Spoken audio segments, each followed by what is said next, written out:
Goeiemôre vriende en baie welkom by ons oordenkings op hierdie Saterdagoggend.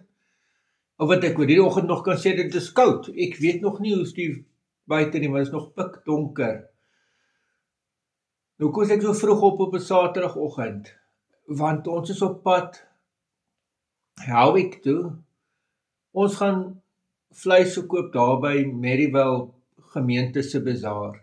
So ek wil vra vir twee goed, bid vir Maryvale gemeente, dis die gemeente in Howick se naam. Hulle het hulle bazaar vandag en ons bid dat die Here hulle ongelooflik mooi sal seën. En bid dan ook vir ons wat die vleis daar gaan doen op hulle bazaar, dat die Here ook vir ons mag seën. Vriende, ons gaan voort met Jesaja 40 en hierdie verse ook weer 'n keer absoluut kry die prentjie oor die grootheid van wie God is.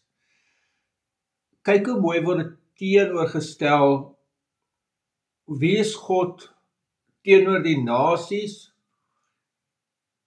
en dan ook teenoor ander regeerders, maar ook teenoor ander afgode.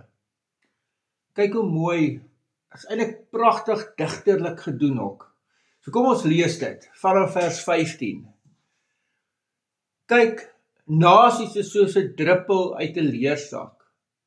Hulle word beskou as net 'n laagie stof op 'n weegskaal. Kyk, eilande weeg hy asof dit fyn stof is. Die Libanon bos se hout is nie genoeg om 'n vuur te maak, en sy wille diere nie genoeg vir 'n brandoffer nie. Al die nasies is soos niks voor hom. Deur hom word hulle beskou as minder as iets nikszeggends, minder as 'n nietigheid. Met wie wil julle God vergelyk? Watter afbeelding wil julle langs hom stel? 'n Afgodsbeeld wat 'n vakman gegiet het, wat 'n smid met goud oorgetrek het, 'n smid met silwer beslaan het?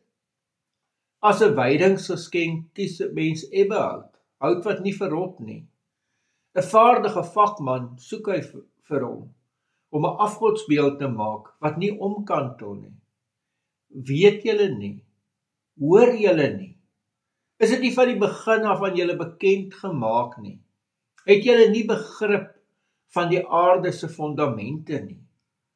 Dit is hy wat troon bo die ronde skuif van die aarde. Die bewoners daarvan is soos koringkrieke. Dit is hy wat die hemel oopspan soos 'n doek, dit oopsprei soos 'n tent, sodat mense daar kan woon. Dit is hy wat maghebbers tot niks maak. Die regeerders van die aarde maak hy in nietigheid. Skaars is hulle geplant, skaars is hulle gesaai, skaars skiet hulle steegies wortel in die grond, of hy het reeds op hulle geblaas en hulle verdor. Dan lig 'n stormwind hulle op soos strooi. Met wie wil julle my vergelyk, sodat ek net soos hulle sal wees, vra die Heilige. Kyk boontoe en sien, wie het hierdie dinge geskep? Dit is hy wat die hemelse leer een vir een uitlei, hulle almal op die naam roep. Deur die toedoen van hom, wat groot vermoëns en geweldige krag het, ontbreek nie een nie. Jo, vriende, ons lees tot sover. Ongelooflike gedeelte oor die grootheid van God, ekskuus. Dalk moet ek en jy ook kyk, hoeveel keer sê die teks kyk, né? Kyk boontoe en sien. Dalk moet ek en jy vandag kies om bewustelik te kyk na die magsdade van God. Nou, wat het hy gedoen? Wat het hy geskep? Ons hier in Natal is baie bevoorreg. Ons leef in 'n ongelooflike mooi gedeelte van die wêreld. Dalk moet ons meer waardering hê. Dalk moet ons meer kyk en sê, joh, maar die Here het dit mooi gemaak.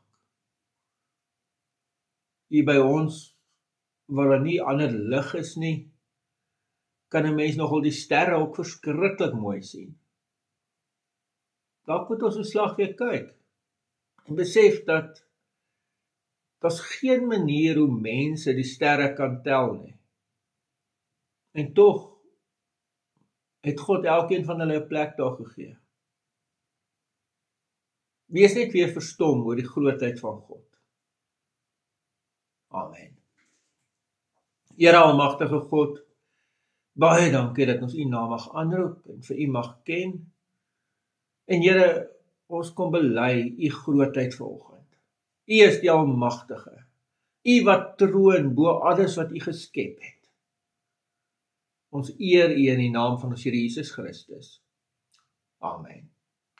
Vriende, mag jy 'n baie mooi en ook 'n baie geseënde dag hê. Totsiens.